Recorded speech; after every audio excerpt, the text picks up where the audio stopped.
MDG TV, une chaîne Wint pour la cause de Christ. Mafuta Yasika, Mafuta Yasika, Mafuta Yasika.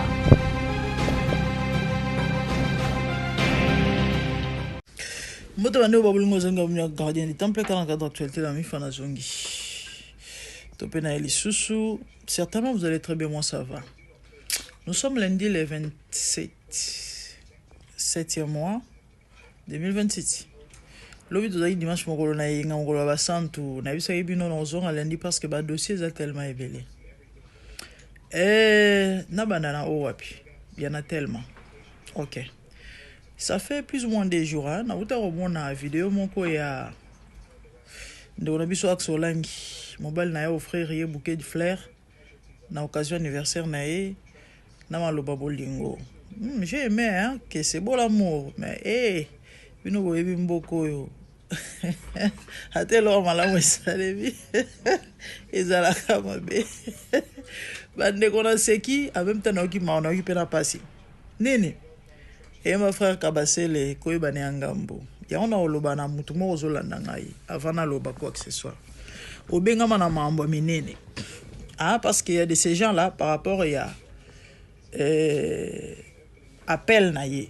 Quand je dis appel na loba ka te ke mutu abengami asela nzambe non mutu nyonso na mukilo za serviteur de Dieu na domaine o nzamba bengelie par rapport à Oyoza, par rapport à Onzama Destinayo, peut-être aux amours, au Bengamina Mamba Minene, au Bengamina Ma.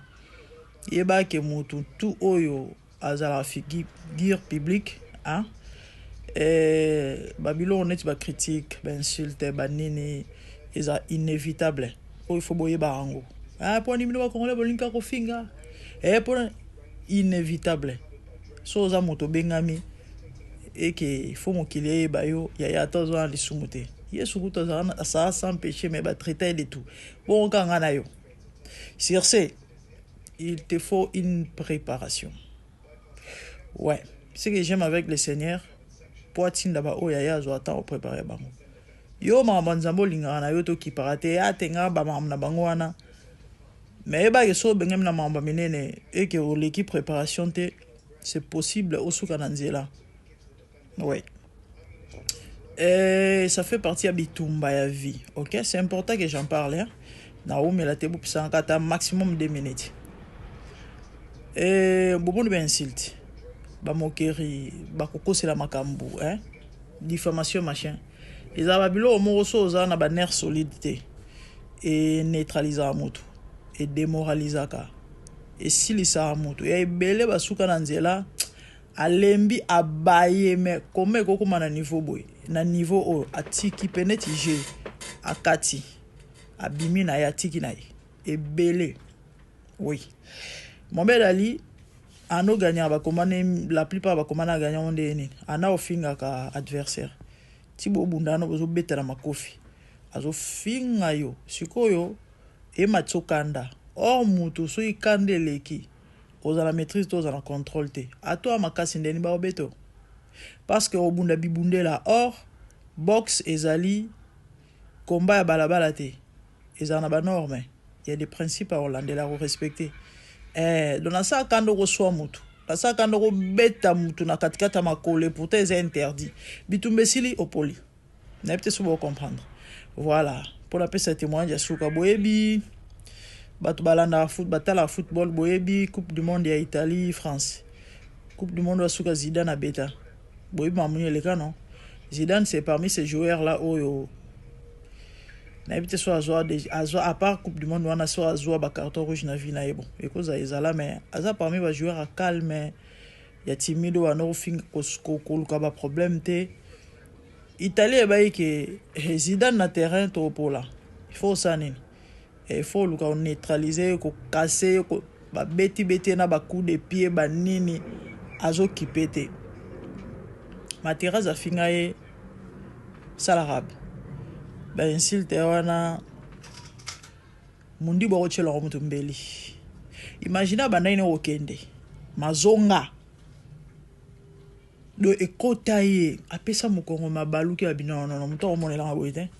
Aya nikelu kika na motu. Materaza bambana Zidane azo rouge. C'est ça. Mbala moko rêve suki nanzela. Italie a gagné, hein, je crois. Italie a gagné, hein, bon sur rouge et puis dans la bimi Zidane. Bon gagné. Donc bako suki na nzela na ba mafinga sur ces faut à préparer. Et bien le moment na ba TikTok ba démoraliser ba déconcentrer ba pour ba finga ki. Une fois moi finga na mati commentaire na oseka. Réaction na mon commentaire ka mo le bimer. Na nganta yo po finga na na finga ngai. Abi mais non après un exemple à suis influenceuse mon autant comme on a été sinon moi je suis pas elle. Et non, pas du tout. Bref, c'est ça. Tu dois être bien préparé. Bandeko, batinda nga lien ya ndeko mwasi moko asali analyse kaba bato ya réseaux sociaux sur vidéo wana ya AXA. Abanina nko sabola mowe mama olangi. Mama bozo mama ya mwana mwasi bozo mona tonga ministère na ye na kati ya mabe. Apanza ba famille akanga bandoki akabola mama na ba mama batina bana na bango na donc en fait alobi tout bayiba bambongo baranaka ba escroka batonga ba hôpital oyo ba médecin ba futa bango te ba école oyo croyant qu'il fallait ça gratuit mais ça na gratuité ba enseignant ba futa bango te alobi mabe skota nga jusqu'au AXA abi mona moi so bozo mona ayiba mbala bato non bando na oseka meze koseka secondaire aiba mbala batu mbalo na vana 12 ans mwasi na ye e ya iba ye mobala ngunda za na za jigolo ye asala kate musana ye kara kotonga nzoto bodybuilder ko vimbisa tolo ba pake ye musana ye yangwana aza jigolo do ye mwasi ye la kembongo ya tonga ka nzoto e abetaka magoda sepelisa mwasi mutu wako wenga ba commentaire. Pardon, si tu te risques à le bailo, on le des vidéos ici là, on sera si mal. Alobi. Na minute on est zaboé, moi je souffrir. Bon, carrément le bamba la lobby na parce que mon bal encouragé moi si na a chose à une femme forte malgré on a baba malgré. Il y a lobby discours à mobile est clair. Aza conscient qu'agnon là moi si a souffra ka moi si aza traumatisé moi si azonyo comme moi si de yango bo monya lo bani malobo donc ayebi ka sala ke mabe azongi sa bo sala na minute ko ndeza bo baki over les États-Unis ana na mukanda te et puis azana mo église muke do mabonza na badime koka ko lesa bango penza te ko futa ndako penza te et puis mobali bato biso ba otala e comme yepe ayiba mobile batu mwana mwasi moko kutu ndeza bo asi atindela biso message yepe azobongisa yiba ye mobile mwana mwasi wana aza na ndaku aza na mbongo aganya salaire bien donc nanu Kevin lobi 8 mais c'est fort possible à ndima parce que yala ndaka mbongo donc yepe ba yibe mobile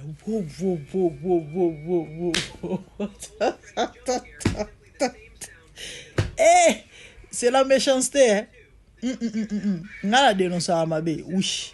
So ma beza na communauté fort le bango me bandeko après tout toi biso so batoté nana waza parfait hein et mbile était là partout ouais tout ça là ta part des choses était so lo mala mo salemi ata muto na ma beto me kolobela yango so pe ma bezali oui il faut dénoncer mais eza na balolenge na lobby to kene to zonga allons rentrons Kevin AXA balingana ki AXA linga mobile na ye ata mobile ngaza unyo so to loba wana alinga mobile na ye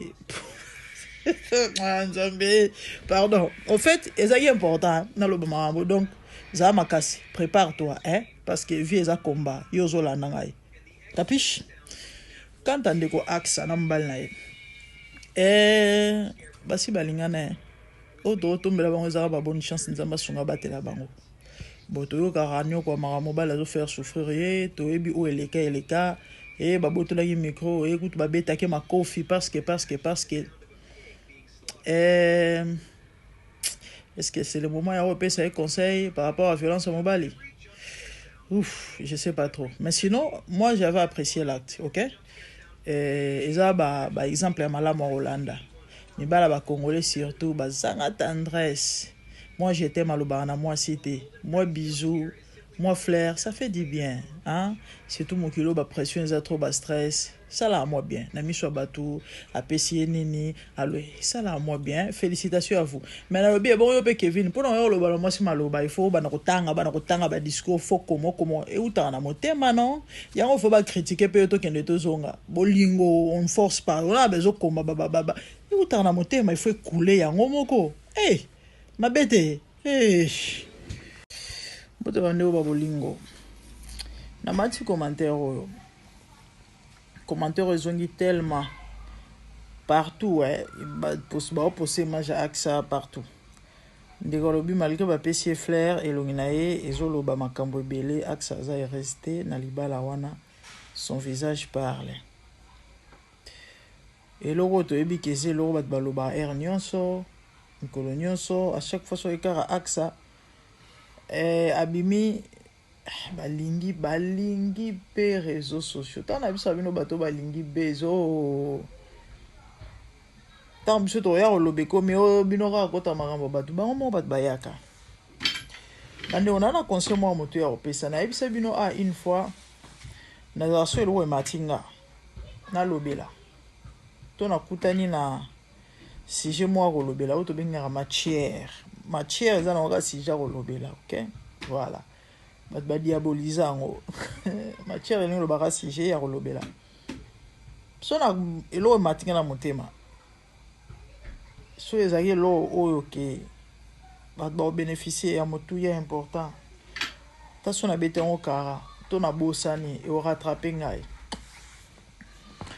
tango scandale ya makambo ya micro e uta koleka quelques mois passés oyo Kevin botola ki AXA micro de force ba live esalema TikTok, YouTube partout kezo moi so okufa mobile lingekete mobile betaka ba live esalema. Alors eza na demoiselle moko asala live moko na TikTok awa matala bato belé na influenceuse moko, je crois bato belé balanda live wana ba reconnaître. Elle s'est présentée comme sœur, topé cousine, bobo biso en Afrique, ba cousin, baza ba frère, baza ba sœur. Avali cousine ya AXA. Bon, sa façon d'expliquer, de parler de la famille, en tout cas, bande o laksake, elle est de la famille. Aza vraiment très proche a yebi makambo ya famille olangi. Donc, ndeko na bango. Ya lobaki azali cousine ya AXA. Azo benga même Kevin ya Kevin, AXA ya AXA. Alobela mambo ebele ebele penze ebele ba lien za na TikTok bon faute de temps la joie temps kolobela yango te mais eza na babilo mibale ba point moko mibale oyo asouleva ka mentionnaka o personnellement na ngana salela ba émission pour la me kopesa conseil quand to message na kopesa mais na joie qui tente na ba oubli et les cap mais eloko on a moni zongi par rapport ya commentaire parce que partout na Facebook partout OK moi ça souffrir elongina izo funda et aza reste machin fi wana lobelo moko alobi non avant na lobelo ko wana alobi effectivement AXA yoni koma na libala et a autant même mentionné qu'il y a quelques semaines passées la période du scandale on est salé mais qu'il y a quelques semaines passées a Joaki Kevin a Joaki AXA mbongo ebele donc a yibaki alobi moi si a habité à salle mbongo wana nini ezoye banate azolinga lobeli elo a salle ngote et du coup en tout cas et si c'était ben inquiétude de belé monta alobi ba ebi monta te mais façon moi si a manifester ki to pas memele ma mbongo ezaki clair que ezali mbongo ebele na bonga manana a lobelo mususu alobi AXA. Bon, par rapport à Libala lobby, il n'y avait pas le choix parce que sa sœur était grosse. Moi, au bout de Libala, elle a quitté. Famille, elle n'a pas. Mais, tant qu'on pour apprendre que Asa déjà n'a zemi. Donc, il ça la sonne, il fallait qu'on dise. Et bah, foutait la keve tala banyongo. Alors là, banyongo au saranate. Famille, elle a choisi, il fallait pas foutre banyongo. On a pour nous recouvrir. Bref. Il y a un petit problème. On a mentionné que effectivement moi bambebe ezali eloko nini ya motu ya personnel na nga ya kolobi alobi boye ndeko wana mwasi alobi boye AXA apesa témoignage alobi la survie ya couple ya mama bango na papa na bango témoignage ya papa olangi bato bayebi azalaka un homme dire ça penza yango te azaki c'est un homme compliqué au fait il était païen maman olangi ti azosambela mobali na azali mopagano likolo nango bino bobi kaka moto déjà so aza mopagano na chrétienne azali mopagano likolo nango azali na bavie ya bien te makambo mpenza ya malamu te mais nzambe arevelaka mama olangi ke na nzela na ye papa olangi akobongola motema e aobika akomosela nzambe e nde eloko ekomaka yango wana. Ici je parle de mama olangi tanga bandaka ministère tanga bandaka na nzambe bato bayebi histoire bayebi ke cette dame avait bel et bien commencé avec Dieu. Ah oui, abanda na nzambe et c'est ce qui est arrivé. Tata wana na nzela mwasi na ya bongola motema nande ba mo osela nzambe mwasi na mobali. Par rapport à leur fin, on est à ya bango na nzambe. Un débat balobaka no ba ya ko bebisa après il se passe les problèmes, OK? Elle avait commencé avec Dieu et mobali na ye azalaki chrétien bala morote. Donc AXA pona ye alobaki akotika Kevin te malgré ma na ye. Ndenge nzamba salaki na papa olangi ndenge pa kosala epa na ye. C'est pas mauvais hein, ya ozala na foi. Mais conseil na nga na pesa epa na ye karaté. Epa na bandeko basi nyonso même mibale. Faut faire très attention. Entre volonté et nzambe. Parfaite na permissive. Je crois bato bele to yebi eloko na bato bele balobaka ngo pe. Faut osala très attention. Volonté permissive ezala na ba conséquences néfastes. Ya mabe ya kosakana te. Ekoki ko entraîner kufa. Koko entraîner mambo bele parce que eze loko nzamba lingaki te mais à permettre ngo parce que yo lingi yo muto lingi. Eza différent na eloko oyo nzambe nde muto lingi to pe a préparer to abongisa ka lingi ezala bongo. Et ndenge moko te. Donc soki Kevin na habité sur AXA zo révélation to a chaka ka foi parce que papa na bango pe azalaka mutu mobali ya mwambilinga mbilinga na nzela mama olangi ya ye ezalaki nzambe mutu alakisaki to pa lobaki na ye. Soki eza yango nde révélation nzambe alakisi ye wana nzambe ekokisama. Mais so eza cheka a foi parce que papa na azala mobali wana ndeko mwasi omilugila ba très sérieux problème et eza conseil na pesa bato nyonso wana mobali oza na mwasi mais aza ndenge yo za mo Kristo ya aza muta banzele bele ya makambo bele so eza révélation nzamba pesa ki oka kobonga na nzela na yo mais si c'est pas le cas détrompe-toi parce que nzambe ako permettre eloko po yo lingi mais aroya ko kota na kati ya eloko na yo te. Comment je vais expliquer ça certainement bo comprendre eloko na loba. Donc biso nde sengeli to landa nzambe to se soumettre, voilà la volonté na eno ya se soumettre à nous. Dieu ne viendra pas se soumettre à toi ako permettre eloko po yo no lingi ma oya se soumettre na eloko oyo lingi te surtout ceux qui volonté na été là c'est très dans. Donc ceux qui AXA doit risquer wana pour nzambe mutalobi ya liboso gloire ezali, mais si c'est pas le cas en tout cas elle sera malheureuse toute sa vie. Ah oui surtout les kambota et les bala basana nango te et eloko o nzamba lingi to o eza volonté ya nzambe ata même si mutongo aza mabe to aza mopagano ezala toujours accompagné na ba signe o elakisaki effectivement nzamba aza na kati ya likambo. Faute d'état na ngana pesa témoignage moko na mikoloba très rapidement nata la film chrétienne moko eza histoire vraie mais basali on a filmé ya ba américain moi mbalo wana za voyou ya ba groupe penza bato minduki bato komela biloko moi sina za chrétien na banda kosambela balingana tellement makasi. La fille a convaincu que moi mbalo na obongo na chaque fois banda koboya ndama no la kisaye que non il faut azongela ye garçon là malgré va venir à ba mobulu wana ando linga la fille tina niveau que so il kama des andenge nini ya mabendenge nini so moi ça siliki ya leli ana se soumettre abana ko se soumettre ti garçon na bongola motema azwa baptême babalana. Si c'est Dieu qui est derrière ça, mais so ezaka parce que vous en a foi okufa. Je vis le Seigneur assis sur un trône très élevé, et les pans de sa robe remplissent les temples. Des séraphins s'étaient au-dessus de lui et criaient l'un à l'autre, disaient Saint, Saint, Saint est l'Éternel des armées.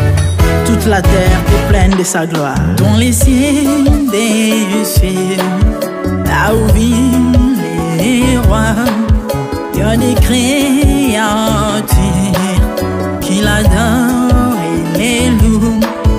Dans les lieux célestes, là où règne mon roi, il y a des anges qui chantent jour et nuit en sa gloire. Les 24 vieillards et les 4 êtres vivants, ensemble avec les anges, chantent son nom en air. Ils ont réussi l'ordre d'adorer les rois, car il est l'unique, le seul vrai Dieu. Seigneur, reçois favorablement les paroles de ma bouche, car les portes furent ébranlées dans leur fondement par la voix qui retentissait, et la maison s'était remplie de fumée. Glorifie-toi. Dans les cieux, sur la terre, même sous la terre, toute langue confesse que Jésus est Seigneur, car il est élevé au-dessus de toutes choses, et son nom est au-dessus de tout nom. Jésus, je m'avance devant toi, oh mon Dieu, mon roi, unissant ma voix avec ceux des anges, en jetant nos couronnes et des coupes pleines de parfums odoriférants, nous rendons gloire.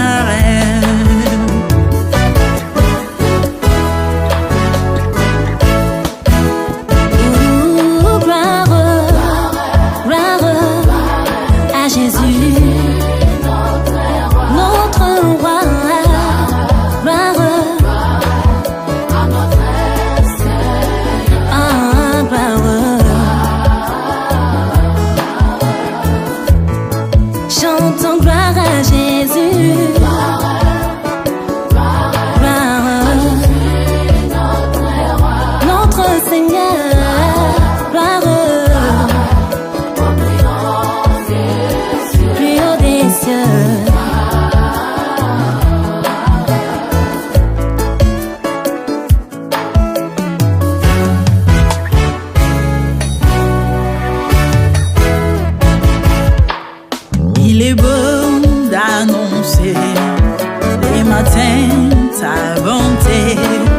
Voici mon sacrifice, la louange de ma bouche, les fruits de mes lèvres qui confessent ton nom en poussant des cris, car tes œuvres sont grandes. Bienvenue jour dans ta face, que mille ailleurs, car tu es mon soleil, mon bouclier, ma tour forte. Tu me donnes la force du bif, tu m'arroses d'une huile fraîche. On ne se plaît à contempler mes ennemis grâce à toi.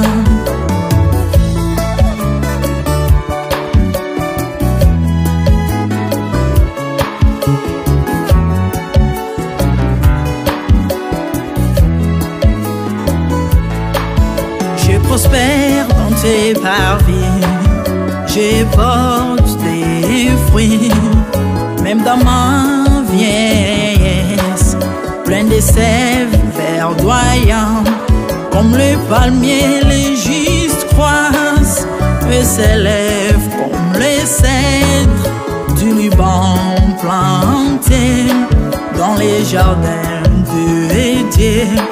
Dieu de vengeance s'élève pour venger mes ennemis.